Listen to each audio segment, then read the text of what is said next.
Hello, everyone, and thank you for joining us today on Polly, where we'd like to take a deep dive into stories pulled from the media and have a fun time while breaking it down. I'm Jillian, and let's get into it. And let's get over to the story coming out of Wisconsin. Have you heard this story about this 45-year-old man named Ryan Borgwarth? He was reported missing. Now, recently, the authorities have discovered he's not missing. They have found him alive and well and living somewhere else. So let's get into this story. Now, on August 11th, his wife reported this man missing, Ryan Borgwarth, missing in Green Lake, Wisconsin. He went out kayaking and never returned home. So the family reported him missing, and the search, recovery, and rescue began.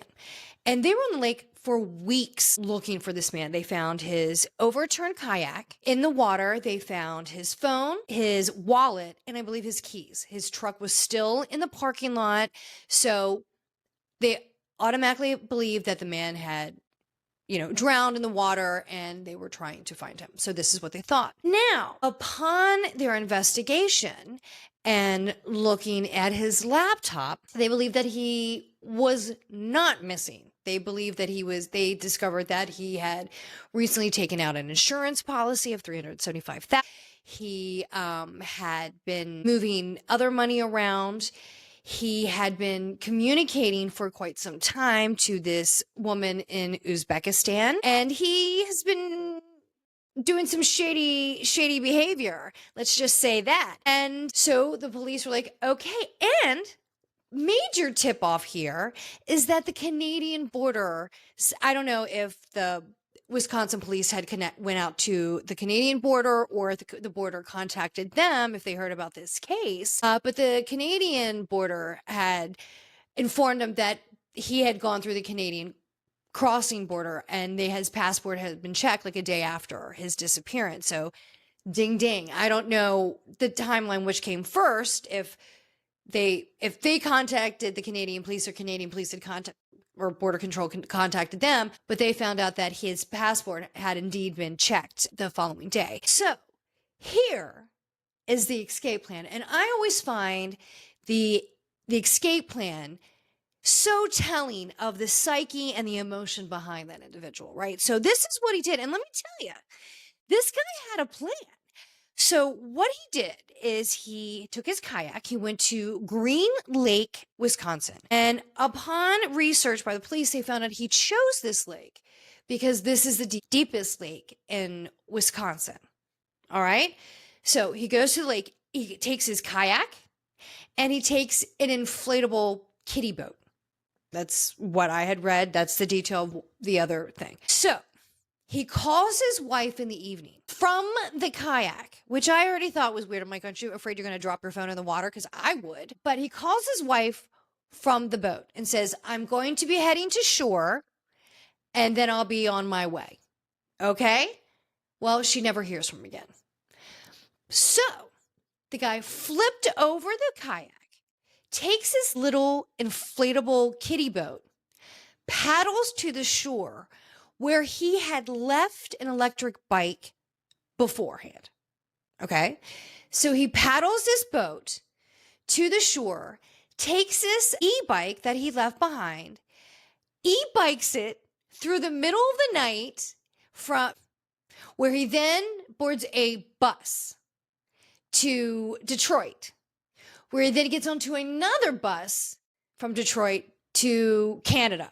From Canada, then he leaves to Europe, I'm guessing. Now, this is all they know. They know with the escape plan. And then, of course, they found the insurance, the life insurance policy and all that. So now they're trying to find him. They know he's alive, and they're trying to find him. Well, now you have all these different agencies getting involved trying to locate this man. And so through some, as the authorities say, Russian-speaking individual, they were able to make contact with him, okay? And he had sent them a proof of life video. And this video is just kind of like taunting with the police, I think, because he's like, here I am, I'm alive and well, I'm in my apartment, and he's panning throughout the hallway of this apartment building, I'm alive and well. but they have no idea where he is. So he's still on the lam. So, I mean, this guy fled the US, left behind a wife and 3 children. 3 children. They have no idea. They have no idea what's going on, that this man had some thing on the side going on. So they're distraught, thinking that their dad is dead, and to find out that he's scammed all of them to leave them behind for some other woman. Let me tell you. And the guy had said in his video that he never thought that the Wisconsin police would actually look for him beyond 2 weeks. And the sheriff, I think his name was Pottle of Wisconsin, said, well, you chose the wrong sheriff in the wrong department, because I think they were looking for him for like 54 days or something like that. And so, I mean, an incredible search effort on behalf of the Wisconsin department. I mean, what a fantastic job. But yeah, so they still can't find him. He's somewhere, probably in Europe, with his new woman. Now, his picture has got to be all over Europe, and social media is everywhere. And I'm sure that he's probably hit the news in different areas over there, and probably Uzbekistan. I have no idea what goes on in Uzbekistan, but I would think that he might be on the news saying, hey, keep an eye out for this guy. This woman probably doesn't ever want to be seen with this man again, who fled the US for. And you know that probably every woman in Europe who's seen his pictures, just like, every scorned woman especially, is probably looking around going, if I see you, I find you, not only going to collect the reward, but I'm doing this for myself and for every other woman in the world who has been screwed over by a guy. I mean, this story just makes me so frustrated, because what a douche. But I mean, the guy had a plan. I mean, he took a kayak to a boat, to an e-bike, to 2 buses, to a plane. And out of all of that planning, when he finally got the word that he actually was busted, like the gig was up, they know he's not alive, no, he's not dead, he's alive. What do you think his reaction was when he found out that it was the border check that busted him, right? Like, oh, I thought about everything. The insurance policy, the escape plan, covering my tracks up as much as I can. Obviously, he didn't do it on his laptop because they just found everything on there. But to go through that and be like, oh, I didn't think the border would actually keep in contact with the local authorities. Wow. I mean, for that to take him down, and it's always something so easy, so foreseeable, that usually takes these people down in these stories. But I just feels so terrible for the family. I mean, like I said, his wife and these 3 kids had no idea and are just left behind and are probably embarrassed and humiliated. And somebody is going to have to pay back the expenses of that were put forth by the local authorities for the search and rescue, the recovery, for those services to be righted. It costs a lot of money. So they're asking for restitution and that money. And I hope that poor family doesn't have to pay it, because they really are innocent victims in this situation. And this guy has just screwed over everyone, the family, this new woman. I mean, I don't even know if this woman in this other country even knew that he was married with children. I mean, this guy's just gross and shady and untrustworthy, and just so, but I just, are they going to find him? And if so, where's Waldo? Where is he? And when is he going to get caught? I want to know. So where's Waldo? Or what's his name? Where's Ryan? So everybody, let's find Ryan. This woman and family need some closure, and they need to see this guy be thrown in jail, because they need to have some type of justice for them, because this is some bullshit. I mean, it's just awful. What a dick. But just to have that taunting proof of life video, like, here I am, I'm in my apartment, catch me if you can. I hope they find that douche. All right, now let's go over to some entertainment. Now, this past weekend, we hit Wicked, hit the theaters, and Gladiator 2. I've been reading some of the reviews. Definitely mixed reviews on both. You may love it, you may hate it, doesn't matter.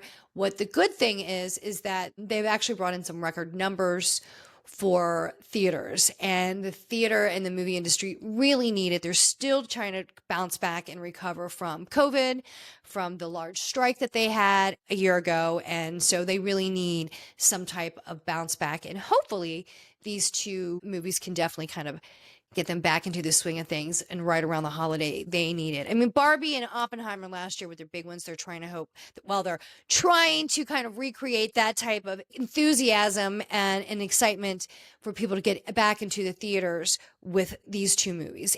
The numbers are coming in and it's looking strong. So congratulations. Whatever you may think of the movies, they both seem to be very long. Wicked, this is only part 1 that has been released. Part 2 is going to be coming out next year. Gladiator 2, I heard that the effects are just incredible. The Colosseum boat water scenes, battle scenes, I heard are just awesome. So if you have a chance, you want to go to theaters, go see Gladiator 2 or Wicked and prepare yourself. It's going to be a little bit of a lengthy one. So get your popcorn, get your beverages, and sit back and relax. And please be respectful to the people around you in the movie theaters. AMC, the theater company, has been putting out all kinds of disclaimers and labels, please, especially with the movie Wicked, because everybody is, I mean, it's such a huge movie and so many people love it and know all the words to the songs. They ask that you please do not sing in the theaters, to be mindful and respectful of those around you. Okay. Now let's get into talking about some other numbers. We had spoke about last time the Netflix fight that had Jake Paul, Mike Tyson. Whatever your feelings were on the fight, of course, undeniable, Paul won. Tough to watch. Tyson, it was really tough to watch. I mean, I think we all knew that Mike Tyson wasn't going to win. He's an older gentleman. But we all hold out a little bit of hope. And that was tough to watch. But again, I tell you, the women's fight was the absolute, hands down, best fight. But with that being said, they had 72,000 people at this. I think it was 72,300, I think it was, at this stadium the night of the fight. And I have no idea how much the tickets were for the show. Great turnout there. But the numbers are in following the fight. And just that night, on that Friday night, the numbers, they had 108 million viewers on that night alone. So Netflix, very happy. If you have a stock in Netflix, if you're on the board of Netflix, you got to be pumped. And they're going to continue to get numbers on the following views anyway, because those who didn't watch it, heard so much about it, might want to go in and check it out afterwards. So the numbers are still coming in, but that night alone, 108 million viewers. Netflix killing it. And now they've got all the Christmas movies coming out. They are dropping stuff every week. They actually just had a new documentary that I watched the other day that came out. It was called Buy Now. And it was basically on shopping consumption, one-use products, and where do they go? Where does it end up after we buy it and discard it? And it was a really fascinating documentary just to see where the waste goes in our world, how it's shipped off to other countries and how it's just destroying their environment and the pollution that it's causing globally. It was really fascinating. It went from like clothing that just is discarded to where does the recycling go and is it actually recycled? And so that was, it was really, really a fascinating watch. So if you have a chance and you're curious about that, it's that topic, and you should be. It affects everybody in the world, from our generations to generations to come, our children, their children. So let's leave the planet a little bit better place. So Buy Now, Netflix, very good documentary. And it really makes you think about your own personal habits. It does. Am I buying because I want it or do I need it? And when do the wants become excessive, and when do we have too many things? And how we discard of it and where does it go. So very, very interesting documentary. Another really good documentary, and I apologize, I was interrupted, so I have to go back and watch the last few minutes of it. But I absolutely love this journalist who put this documentary out. Ronan Farrow released a documentary on HBO Max, and it was called Surveilled. When he releases a story, he's just a Pulitzer Prize winning journalist. he's brought to the forefront some very, very important topics that have really changed a lot in our society and culture. So Ronan Farrow did the one about Harvey Weinstein. He's done a lot of ones about his personal family.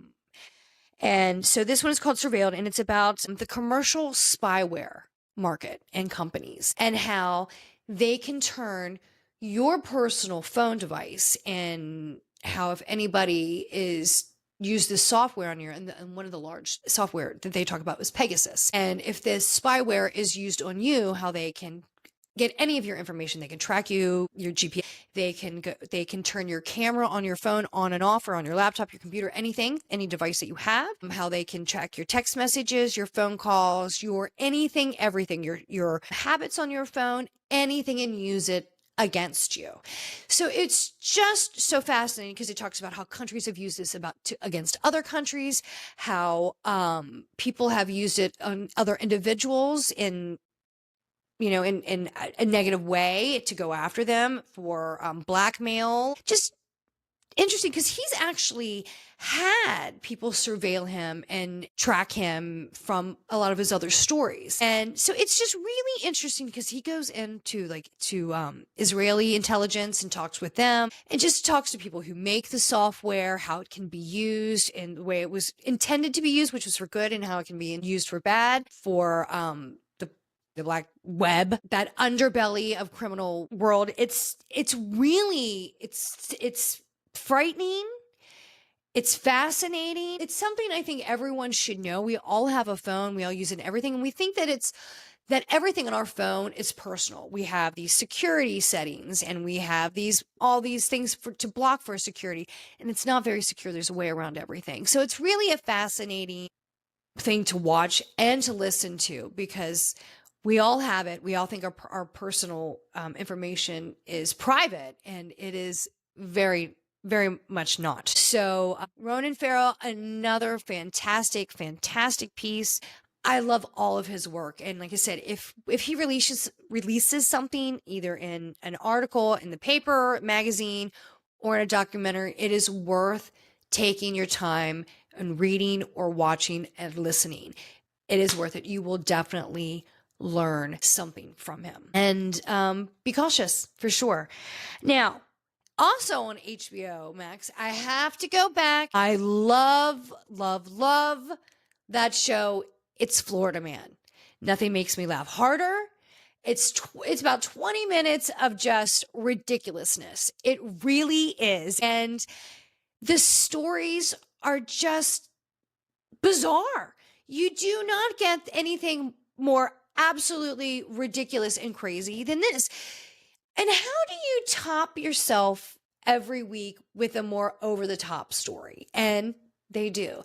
And every time I talk about this show, I always talk about my favorite thing of the show is not only the actors who reenact the incident, it's the excerpts that they take from the real news programs, where the journalists are telling the story about the actual crime that has happened, or not even a crime, but this story that happened, and they're usually laughing at it. They can hardly get through it. I mean, it's absurd. So in this past episode, they actually are talking to a journalist and an author of, I think he said he had over 20 books, and most of his stories are about Florida Man and how it's just taking this, it's just taken over, and it's now this culture, and it's just part of Florida. And it's just such a good one. This story talks about this guy that had gone on police chases. I mean, he was just a, lifelong criminal, right?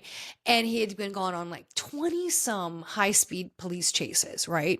And he's been busted, and his picture had been posted on the news, and the local police had this show called Wheel of Fugitive. And they were explaining in Florida that there's this law called the Sunshine Law, that if you were arrested, and before you are processed through the judicial system, if you are typically should be considered innocent until proven guilty. But with the Sunshine Law, anybody who was arrested And please, I am not a legal mind. If anybody wants to correct me on this, and I'm just paraphrasing, please do. But something loosely that if you are arrested within 24 to 48 hours, your information about your arrest becomes public record, right? Anyone can see it anywhere in the world. And locally, the police or the sheriff or whatever this guy's position was, he had a show that it gets me like a little YouTube show called Wheel of Fugitive. And he would put these pictures of the people that were recently arrested and spin the wheel. And whoever the thing landed on, they were going after you. The police were coming after you. Now, come to find out, a lot of these people that were on this wheel were innocent. You know, I mean, they hadn't even had their day in court. So to put them out there in the public eye, you know, in the public space for everyone to see just, oh my God, just wrong. I think there definitely is some legal issues there, but just humiliating and shaming that person. Like I said, they didn't even have their day in court yet. So you should be innocent until proven guilty, but that kind of bypassed all of it. So it seems like a lot of violations there. But the guy who landed on it, he was, like I said, he was a lifelong criminal and had gone on all these high speed checks. But what got the attention from the people is this guy had a massive neck, huge. So this guy, just from his picture on this Wheel of Fugitive, becomes an instant celebrity. And this story just gets crazy. After that, it becomes like a local celebrity. And I mean, it just takes these twists and turns, and you cannot make this stuff up. And this is why this show is so good. So it's Florida Man, HBO. It's hilarious 20 minutes. And again, the reenactors, who was it? Was it Bobby Lee? He used to be on Mad TV back in the day. He is so funny. And there's a lot of other actors in this that do the reenacting. It's so good. It's so funny. It's 20 minutes of nonstop laughter, scratching your head like this can't be true, but it totally is true. And just, you know, mindlessness. It's worth it. Now, going over to a little bit of fun, let's head over to our world of Bravo. And it's that time of season, guys. So not only we have Bravo, we've got some other stuff coming back in. We've got the dating stuff. We've got the Married at First Sight. I'm still waiting for Married at First Sight Australia.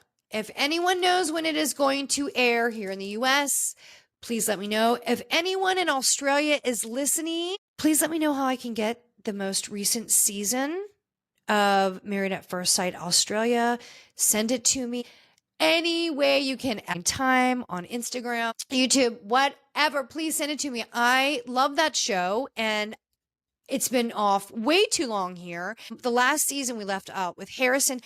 I don't even know how you can have a better season once you had Harrison on there. I mean, that season was so good. And again, tip of the hat to the cellist, whoever was playing during the intense dinner scenes. So good. So if anybody knows when it's coming here in the States, please let me know. I haven't seen it. I've been looking out for it, but I am dying. So a lot of great shows coming up around the holidays. New seasons of shows are coming out. So used to be back in the day, they would leave us hanging during the holidays, and we were stuck only watching reruns and holiday movies. We're still stuck with reruns and holiday movies, but better holiday movies, more choices of holiday movies, and they're bringing us back with some new seasons of new shows. Because some people like to sit alone and binge watch after hanging out with the family on the holidays, or just the exhausted holidays after shopping. You know, we want some good shows. We want to decompress and not think about anything. So we want our good shows. Now, Bravo. We already talked this week about Potomac. So Potomac's coming back. And I do want to take a moment. A friend of Potomac was named Baron. He was always with Karen. You know, he was during the whole tax dinner, and he was always by Karen's side. And Karen always said she's known him since he was 18. So he was really close with Karen. And I know a lot of the other Bravo women. But Karen's friend Matt, who she'd always say his assistant, he passed away at 37 this past weekend, or I found out this weekend.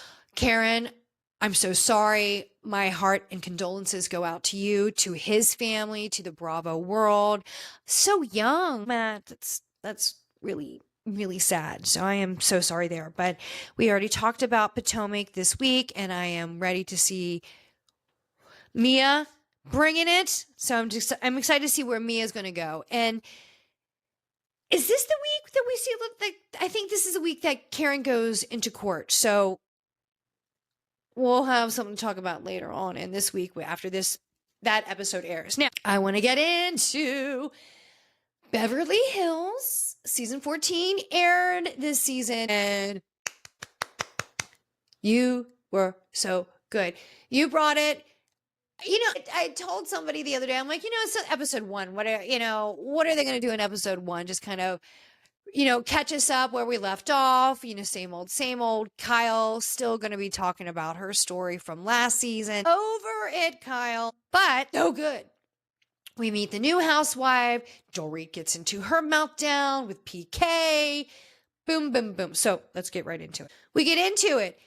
Kyle is kind of already discussing how she's going through a major transition.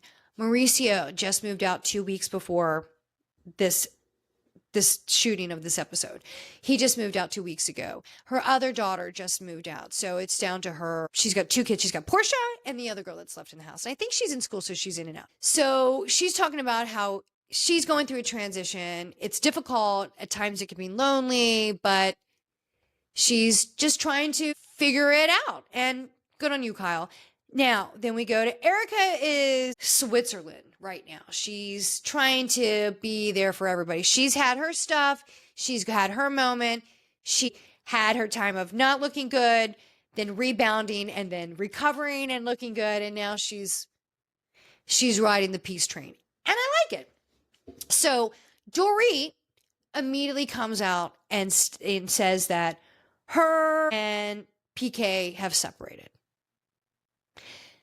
Now, there have been rumblings about this, right? There have been a talk, or as Sutton says, a word on the streets, have been talking for a while. Now, last season in the reunion, it came up that, and even asked, there has been conversations, and it's been in the headlines that PK has been living in a hotel. Is this true? How are you guys? And she said at that time at the reunion, we're better than ever. And you could see the other cast members looking around like, I don't know. That sounds a little suspicious, but that's her story, and she's sticking to it. Okay. So, but now they're separated. And then throughout the episode, you hear a little bit more. And then the word kind of starts, and her and PK released a statement that they have separated, but they're still trying to remain harmonious for the benefit of the children. And everybody in the cast gets, sees the post that her and PK had released, and they're talking about it. Okay. And it's sad. It's always sad to see a family dissolve, when they break up, and especially when there's small children, and it's sad. And you can see that Dorit still really cares for him. And no matter how difficult it is, you can still love somebody and can't live with them. But, and it seems like that's where it is. And you get a little bit more of that throughout the episode. Dorit says, look, I've stood by PK's side during the whole DUI situation, the whole bankruptcy situation, the whole couple other situations. She's like, and I stood by his side. It was not easy. It was moments of embarrassment, but I still stood by his side. And when things get really tough and he gets sober, because then they talk about he's getting a sober coach, and he's having a moment of sobriety. And now that he's sober, he's really having a difficult time trying to work his way through this relationship. And she said, so he actually wanted to do a separation. And then she's like, which is just, she's gobsmacked, I'm sure, because she's like, I've stayed with you through all this, and we've worked through these challenges. But now that you're looking at this through sober eyes and coming in through a different angle. Now you just want to take a step back and say, I'm separated because I can't handle it. Like, this is not, it's not fair. And she even says this is not the approach I would have taken. But with PK, everything's kind of black and white, and there's really no wiggle room around that. So that was interesting. I found that to be a very interesting detail. And then you see, Dory talking with Kathy, and Kathy Hilton, I got to tell you, summed it up real quick in a couple questions. So Dory goes over to Kathy Hilton's face, and Kathy is getting glammed up by her team of people who she is. This woman, Kathy Hilton, I find so fascinating. Her eccentricism, and I don't know, is it anxiety? I don't know what it is, but put that together. I can't stop looking at this woman. I find her just fascinating. I can't look away. And she's beautiful, and she's all over the place. I can't look away. I don't know what else to say. I find her just fascinating. So Dory goes over there to talk to Kathy, and Kathy's like, well, so he's sober now, right? She's, yes. She's like, so do you have a problem with him going out? Is that the issue? No. Do you guys communicate well? Well, there's a hiccup there. Do you think he's having an affair? No. I mean, Kathy just boom, boom, boom, boom, boom, starts going right to the deep questions. And I think she hit to the core of the issues right away. So who needs a therapist when you've got Kathy Hilton? I mean, she cut right through it. I think even Dorit seemed a little shocked how just candid Kathy was in a lot of it. And I respect that a lot. She's like, I'm going to cut to the chase. I don't want to beat around the bush. I really want to know to the core of the issues. Like, what is really dissolved this? Because it just seemed so quick. And even Kathy's like, says to Dory, like, I really feel like you still love him. And is this not what you wanted? And she's like, it's not what I wanted, Dory. She's like, it's not what I wanted, and I do really love him. And at the end of this day, if it doesn't work out, maybe we just realize that we are good friends and we care for each other that way, but we're just meant not to be in a relationship. And, I really feel for Dorit. You can say what you want about Dorit, and people have a lot of opinions, but I like Dorit, and no matter what, you gotta feel for her. She loves this man, and she has stuck beside him through a lot. And for him to just be like, well, I'm changing up now, and I just don't think I can do this with you. It's messed up. It's messed up, and I think Dorit deserves better than, again, I don't know what goes on behind the closed doors. I don't know what goes on in their marriage. That's their personal business. But for that to happen to somebody who still has such strong feelings about the other person, that really is it's really sad. But then you see PK have lunch with Mauricio. And my first thought, I'm like, why are they having lunch together? Because Mauricio's kind of out, right? He's already moved out. What does he need? And then PK, if he's going through this, does he really want to be on camera? But I guess he does. So they meet up. And PK's crying. He's like, and Mauricio says, I just saw the statement that was released, and I'm sorry. And PK's wiping through his tears. And he's like, well, Mauricio's like, well, what happened? And PK says, I got sober. I'm in this point of sobriety. And he's like, and now that I can look back through the fog of alcoholism, and now I'm clean and alert, I realized that we're just kind of taking away at each other. We're just taking jabs at each other constantly, and it's just toxic, and it's back and forth, and I can't handle that. Okay, that's fair. That's fair, but I don't know. I still feel for Dorit. She's like, I have been divorced, but maybe that. Again, I just feel bad for Dorit because she I don't think she saw it coming. That's really what it is. I just don't think she saw it coming, and that's just really unfortunate.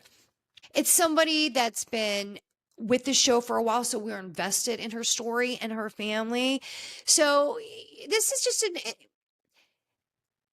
I'm here for this journey, I guess I'm saying. We all have somebody close in our life that have been affected by this, and you've seen this journey and this struggle with the relationship and people who care for each other.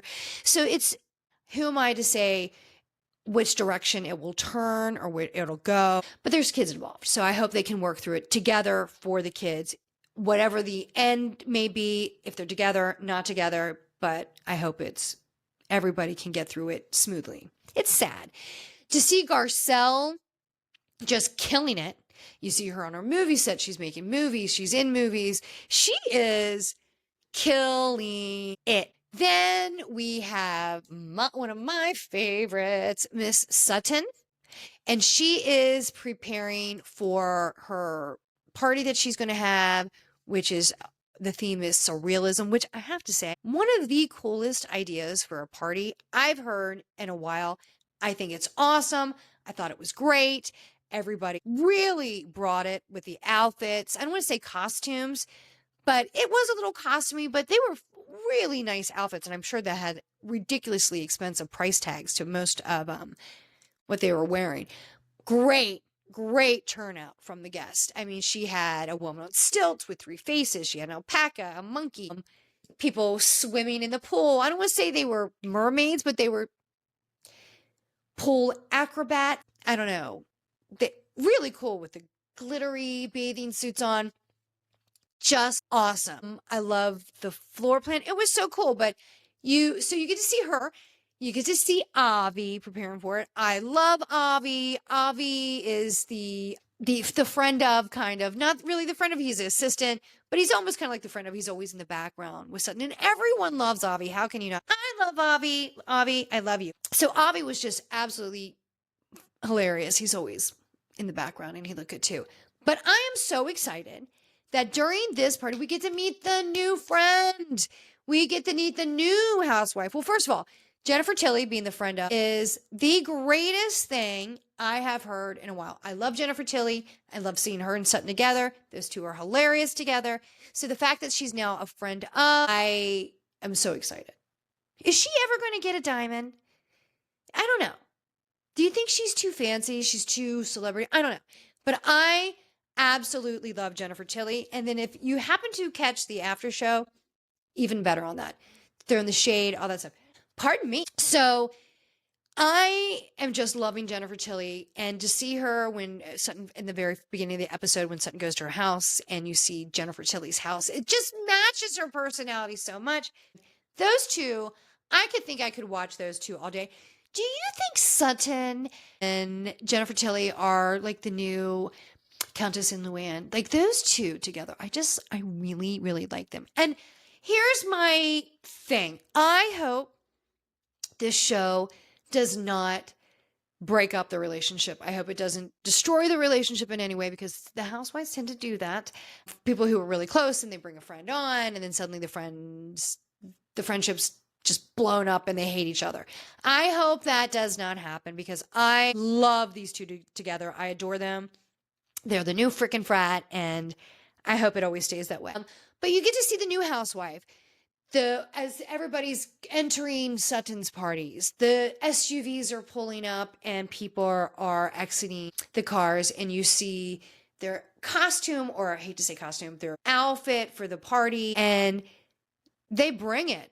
Beautiful. This one woman gets out in this gorgeous peacock outfit. Jennifer Tilly walks in with this swan on her head and this swan dress. She's channeling her inner Bjork, but it was really, really cool. Sutton has this deer thing, these antlers on her head, and probably in Dolce & Gabbana, probably dressed. She looked beautiful.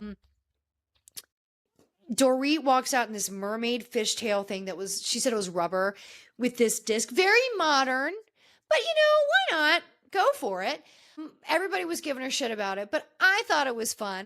It was very working woman to me. Kind of reminded me of like 80s over the top glam. I thought it was fun.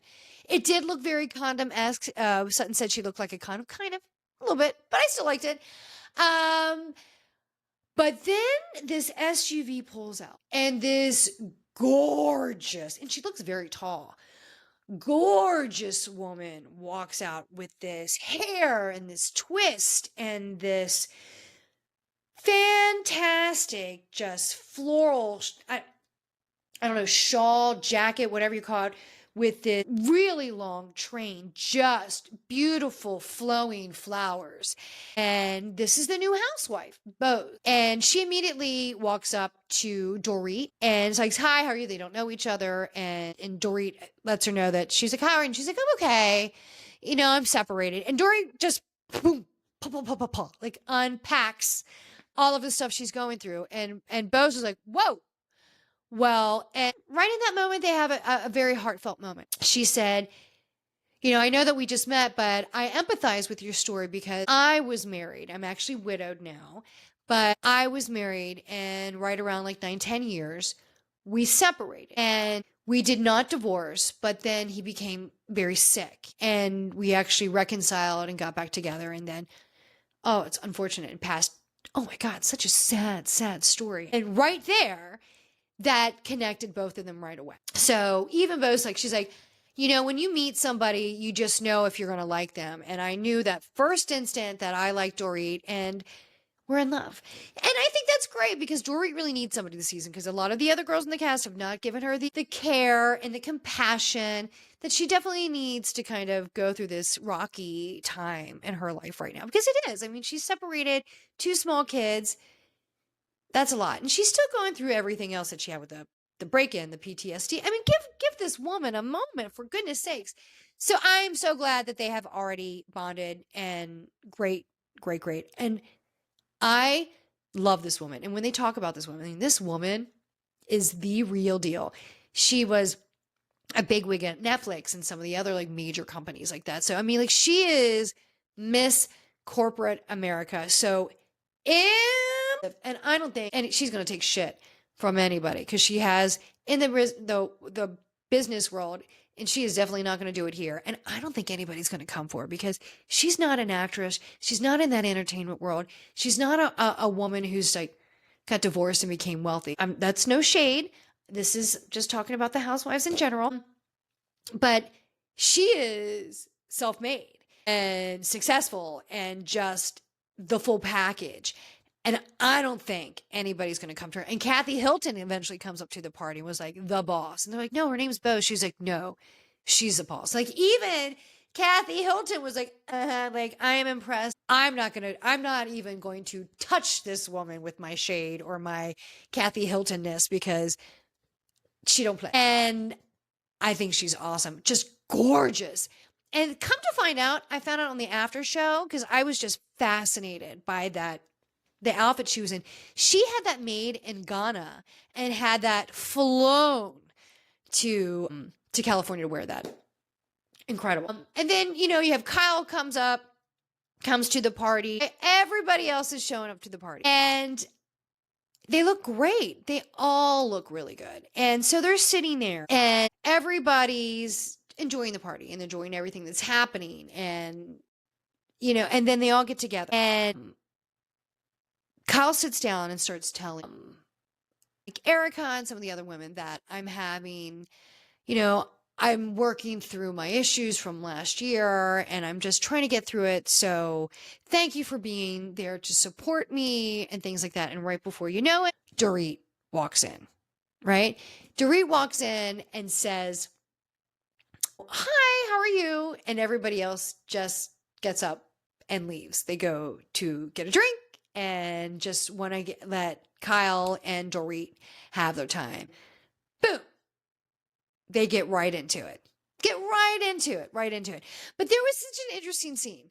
And that's kind of where it ends, right? Kyle and Dorit get into it, and Dorit tells Kyle that she's sick of her shit and she's not going to take it anymore. And Kyle, of course, was doing her defense. Like, oh, what? Let me speak. Now, you've done enough speaking behind her back, Kyle. So, enough. So, goodbye, Kyle. Right away, everybody's kind of sick of Kyle's shit, and they're already giving it to her. And I kind of like it. But I love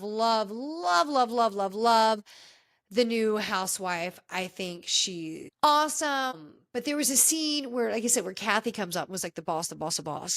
And immediately, I mean, Kathy just got to this party. And I'm not really sure how Kathy's outfit fit the party, but I loved her Kaftan. I thought it was really pretty. But she was sitting down, and as soon as she sits down, she starts shaking and like taking out her hair extensions. And the new girl, Bose, goes to her and she's like, "Is she pulling out her hair at a party?" And she's like, and she's just taking out all these hair extensions and just throwing it on the chair. It looks like a pet sitting on the chair. And the new girl, Bose says, "Is she seriously doing that?" When I tell you, I have never seen anyone in my life do that at a party. I have never seen anyone at my life do that at a party.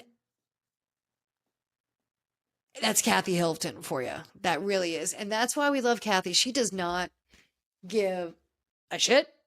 She does not care. She is doing what she wants and doesn't care what anybody thinks about her. And that's why we love Kathy. So, but I thought the episode 1, season 14. I mean, the party was so good. Such a very cool idea. Something very different. I loved it. I loved that it's kind of like a masquerade ball, but with an odd kind of twist. How bizarre. I really liked it. Surrealism. People need to have more parties like that. Really. I mean, I'm so sick of the dinner murder, right? The mystery murder at the dinner. Was the other one. I don't want to see another Gatsby party. I've seen them all a million times. Was it the eyes wide shut kind of one on Atlanta? That was different. Bolo. Wasn't that his name? Bolo? Yeah. Everybody remembers that. Yeah. That was the only one that was kind of different, and that one definitely stood out. So I think this surrealism party, you hit the nail on the head, Sutton. I loved it. Great first episode. I mean, you get into it. You still go into the Kyle Mauricio. You're getting to the Dorit and the PK split. You're getting to, like I said, Erica Jane is neutral. Garcelle killing it. It's really great watching these women to see how they've evolved. Season 14, I can't believe it. Beverly Hills, thank you for coming back and at the right time around the holiday. Now, I need to get to Salt Lake City because Salt Lake City, I really, really enjoyed you this week. Now, we got back from the Palm Springs trip. Okay, we start off the episode. And again, let's not forget that Heather Gay was not included in that last week's episode. A little bit shorter. But this episode, Mary had a party and everything went down to that. I want to get into two things because I really want to spend more of the time. Not a lot happened in the beginning of the episode. Just kind of catching up. Lisa's talking to Heather about what happened in Palm Springs, kind of stirring the pot a little bit. And I think Lisa was pretty easy going in the description, which she was saying to Heather. I think she was pretty easy. And, Heather, you've really taken the role of villain this season. And House of Villains, if you have an opening, Heather Gay, that is for you. But there's a scene with Bronwyn and her husband, Todd, that's gotten a lot of attention. He was basically, you could say, scolding her in some respects. I don't necessarily find that he was scolding her, but he's just such a curmudgeon and a grouch. It kind of comes off in a scolding way. But he was saying, look, on this trip, I've never seen you act like that. I was a little embarrassed. I was a little shocked. And you told me that this wasn't going to happen with this group of women, and it did happen. And I didn't like it. You said that that's not becoming of you, and I didn't like it. I don't think that's shocking for a spouse to say, I've never seen you act like that. When I see you shouting at other women, I was a little embarrassed because you were doing that in front of all these other couples. It was embarrassing, but it was his delivery. I don't think what he said was so bad. Like, I was embarrassed and it just wasn't becoming of you. I've never seen you like that. I don't think that was so bad. It was his delivery was awful. But what was uncomfortable about this whole thing is her reaction. Like, she just kind of cowered into her shell when she was like, and when she started breaking down saying, well, Todd's opinion really matters to me. And it really exposed, which has already been there. I mean, we saw it a lot in the last episode. Because let's just admit, Todd embarrassed you in this past episode. It was embarrassing last episode. Telling Lisa's husband they got to go if they couldn't shape him just shutting everything down. He was embarrassing. But the power dynamic in that relationship is really uncomfortable. And she was like, Todd's opinion means everything to me. It was very uncomfortable. So you could see how she was really kind of controlled through the rest of the episode. So Mary, sweet Mary, who I love everything, had a party at Tiffany's breakfast and at Tiffany's party. And because she's saying she's going through some difficult stuff with Robert. And when she's going through these difficult times, she likes to have a party because it kind of takes her mind off everything, gives her something else to focus on. So breakfast at Tiffany's, here we go. The ladies are coming in dressed as Audrey Hepburn, the pillar of fashion and style. And Bronwyn, you look great. Love the little pixie bangs. You really pulled off Audrey Hepburn very well. You look so similar to her. You look great. Beautiful dress. Then Meredith walks in and she decides to go with the Audrey Hepburn bang. And wow. Hers looked like it got chewed in like a wood chipper or something, or like a paper shredder. Like, I don't know what happened there, but that look rough. But everybody else showed up and looked great. And boom, it started right into it. Angie K and Brittany got into it because Brittany was pissed. Angie brought wine to her church function, and Angie's like, I can't believe you're upset. You slept with 3 men and that upsets you. Boom, they get into it. Heather immediately starts off and goes right into it. Thank you, Mary, for including everybody here today, because that didn't happen at Palm Springs. So boom, Heather and Bronwyn get into it, and Bronwyn really kept her cool. And I think Lisa was just happy that it was kind of taken off her. Then Meredith and Angie get into it over the whole thing with Sean. I mean, it was just into it. But I gotta say, there was one little thing that was hilarious, because Brittany, I can't stand Brittany. Brittany, what about me? What about me? Everybody's having this kumbaya moment and getting together, but what about me? Fun fact, Mary says, I don't know what this girl's problem is. And because Angie K had made the reference, I don't know why you're so mad, because you're dating 3 men and that's a problem, and you drink wine, and everybody's calling Brittany out for freaking out about wine. And Mary says, I don't know what's going on and how many men Brittany's dating, but what I can tell you is the Osmond guy, Jared Osmond, has been sliding into my DMs. And then they start showing text that he has been sending Mary, like, you are a daughter of God and we have such a commitment. I'm just paraphrasing. And it was quite a few. Like, there was a thread going. Like, there was a text and how she was smirking, going, And the producer says, well, have you told Brittany? She's like, no, I don't want that problem on my hands, because Brittany is a problem. But I mean, it was just fighting. I love a good dinner table. I mean, Angie and Mary storms out, you told me to leave. And Mary's like, I just says, if you can't get yourself in control, because Angie K and Mary are going at it. She's like, if you can't get it in control, you need to leave. And Mary storms out, you can leave. I'm going to leave. Nobody respects me. I can leave. And that's how the episode leaves. But then Mary, with her perfect shade, says, I'm so glad she left, because she can take that hair with her, because this is at breakfast at Tiffany's, not the Flintstones, because that's how bad. I mean, it looked like a chewed up dog chew toy. That's the only way like I can describe it. That's the way it looked, because it just looked so gnawed on. But Salt Lake City is having epic season so far. I keep telling you how much I love Angie K, and it's just going to keep getting better. So have a chance, go back, watch this past episode of Salt Lake City, enjoy the Breakfast at Tiffany's episode. I mean, it was just fight. So enjoy. And we're going to have so much more, because there's a lot of TV and entertainment, movies, documentaries coming out for the holidays. So thank you so much for joining us today on PoliWine. It's been fun. Please join us on Instagram at PoliWine Time, and catch us wherever you get your feed for your podcast. Thank you for joining us today, and have a great day.